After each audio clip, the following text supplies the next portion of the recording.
Now we will do the revaluation account. Revaluation account तुम्हारे लिए एक न्यू टर्म है। रिवैल्यूएशन अकाउंट हमारी पार्टनरशिप अकाउंट्स का एक बेसिक अकाउंट है।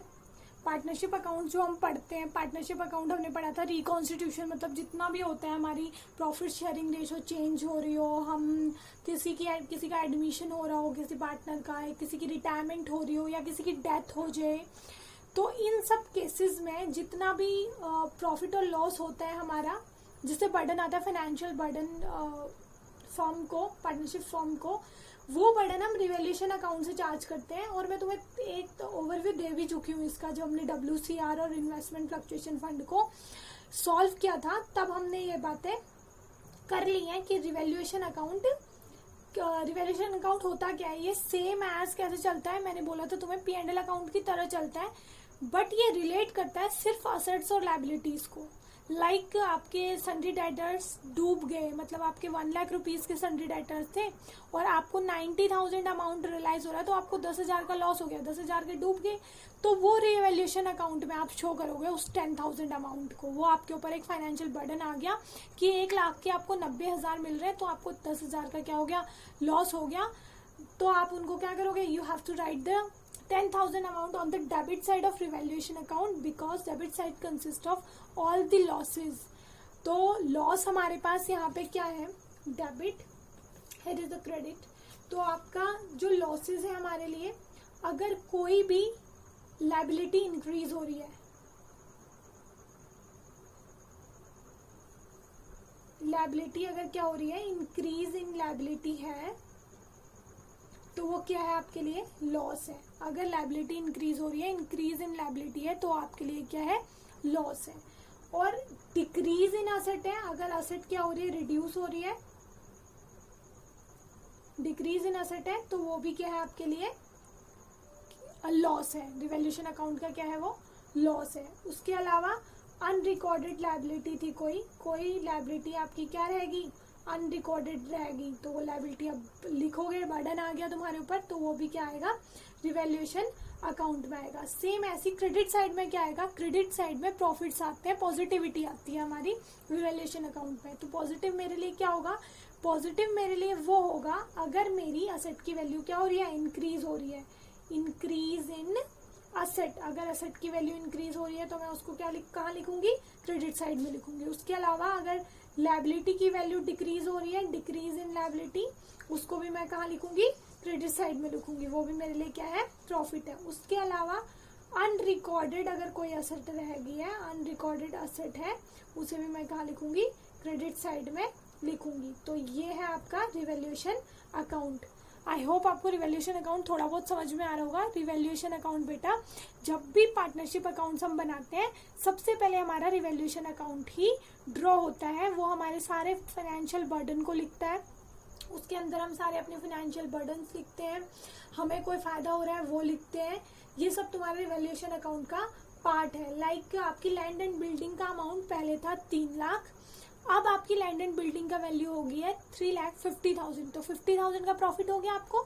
वो आप रिवैल्यूएशन अकाउंट की कहाँ लिखोगे, क्रेडिट साइड में लिखोगे। बट कंडीशन ये है कि आपकी पार्टनरशिप रिकॉन्स्टिट्यूट हो रही हो, प्रॉफिट शेयरिंग रेशो चेंज हो रही हो, किसी का एडमिशन हो रहा हो, रिटायरमेंट हो रहा हो, डेथ हो रहा हो, मतलब जो आपकी फर्स्ट बुक है, फर्स्ट बुक के जो सेकंड लास्ट चैप्टर है आपका, वहां तक हम रिवैल्यूएशन अकाउंट हमेशा बनाएंगे।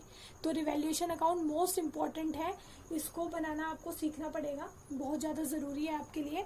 तो रिवैल्यूएशन अकाउंट में बस यही चीज़ें आती है। अगर लायबिलिटी इंक्रीज कितने से इंक्रीज हो रही है वो लिखते हैं हम, ये नहीं कि 3 लाख की लैंड एंड बिल्डिंग थी, वो 3,50,000 की होगी, तो आप यहाँ 350 नहीं लिखोगे, आप कितना लिखोगे, 50 ओनली। जो डिफरेंस होता है, जितने से अमाउंट इंक्रीज होता है, जितने से डिक्रीज होता है, उस अमाउंट को हमें यहाँ मेंशन करना होता है। तो अब उसके बाद जब इसकी टोटलिंग करोगे, अगर लायबिलिटीज ये आपकी जो क्रेडिट साइड है वो ज़्यादा है और डेबिट साइड कम आई है, तो ऑब्वियसली बात है बैलेंस इधर लिखेंगे हम, दोनों साइड बराबर होनी चाहिए।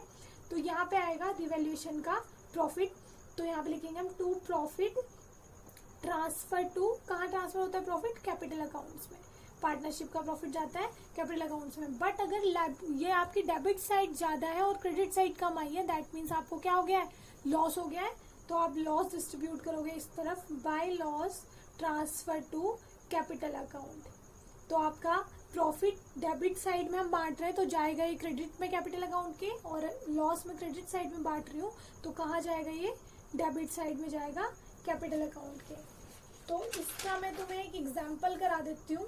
इसका एग्जांपल दे रखा है आपका, एग्जांपल इसमें दे नहीं रखा है। 33 क्वेश्चन है मेरे पास, 33 क्वेश्चन हम कर सकते हैं इसके लिए, ताकि तुम्हें समझ में आ जाए कि ये है क्या रिवैल्यूएशन अकाउंट। रिवैल्यूएशन अकाउंट में देखो 33 इलस्ट्रेशन जो मेरे पास है, ABC वर पार्टनर्स वाला क्वेश्चन है जिनकी रेशियो है 3:1। 31 मार्च 2017 को हमें उनकी बैलेंस शीट गिवन है। बैलेंस शीट के अंदर आपको दे रखी है लायबिलिटी और असेट साइड। असेट साइड में लिखा हुआ है fix asset and current assets. अब ये बोल रहा है कि नीचे हमें कुछ इन्फॉर्मेशन ये कह रहा है कि फ्यूचर में वो इक्वली डिस्ट्रीब्यूट करेंगे प्रॉफिट्स अपने। दैट मीन्स आपकी क्या हो रही है, पार्टनरशिप रिकॉन्स्टिट्यूट हो रही है। अब अगर हमारी असेट और लायबिलिटी से रिलेटेड हमें कोई भी बात यहाँ पे लिखी हो तो हम ये मान के चलेंगे कि वो क्या है, वो हमारे लिए अगर असेट और लायबिलिटी चेंज हो रहे हैं दैट मीन्स हमने क्या बनाना है, रिवैल्यूएशन बनाना है। तो यहाँ पे पहली जो ट्रीटमेंट है वो लिखी हुई है goodwill of the firm valued at 3 lakh. ये आपको पहले से ही पता है, गुडविल दे रखी है, दैट मीन्स इसकी कंपनसेटरी एंट्री बनेगी in case of reconstitution. Second जो दे रखी है fix asset will be depreciated by 10%। ये कह रहा है फिक्स असेट की वैल्यू कम हो रही है 10% से, तो 1,50,000 का 10% हम कर लेंगे, दैट इज 15,000।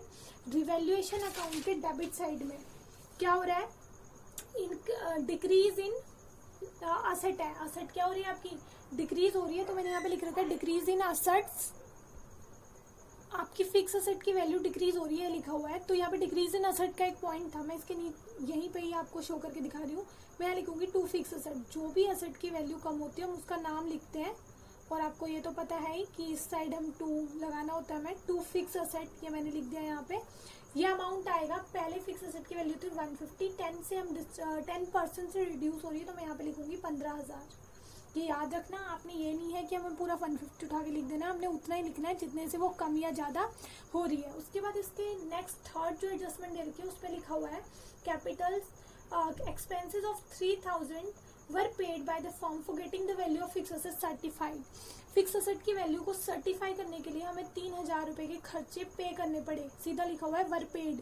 तो जब भी पेमेंट होती है तो एंट्री आती है टू बैंक, एंट्री यही आती है टू बैंक। नीचे debit words comes in, credit words goes out. यहाँ पे कैश जा रहा है तो क्रेडिट वर्ड्स गोज आउट की हमारी ट्रीटमेंट है, ये कैश जा रहा है तो एंट्री बनेगी एक्सपेंसेस टू कैश बननी चाहिए थी एंट्री, बट ये है तुम्हारी फिक्स असेट से रिलेटेड, कोई रेवेन्यू एक्सपेंडिचर नहीं है। फिक्स असेट को सर्टिफाई करने के लिए हमने ये खर्चा कर रखा है, तो फिक्स असेट की वैल्यू में से ही हम इसको रिड्यूस करेंगे। हमारी एंट्री जो बनेगी इसकी वो बनेगी revaluation account debit to cash. हमारी जो एंट्री बनेगी वो बनेगी revaluation account debit to cash. Asset और लायबिलिटी से रिलेटेड कोई भी एडजस्टमेंट हो, मैंने वो कहा है कि वो कहाँ आएगा, रिवैल्यूएशन अकाउंट में आएगा। और यहाँ पे लिखा हुआ है कि ये पे कर दिए, इन कैश गए, तो एंट्री बनेगी revaluation account debit to bank account. तो यहाँ पे मैं लिखूंगी टू बैंक अकाउंट। कितना अमाउंट है इसका, ये है 3,000 रुपीज।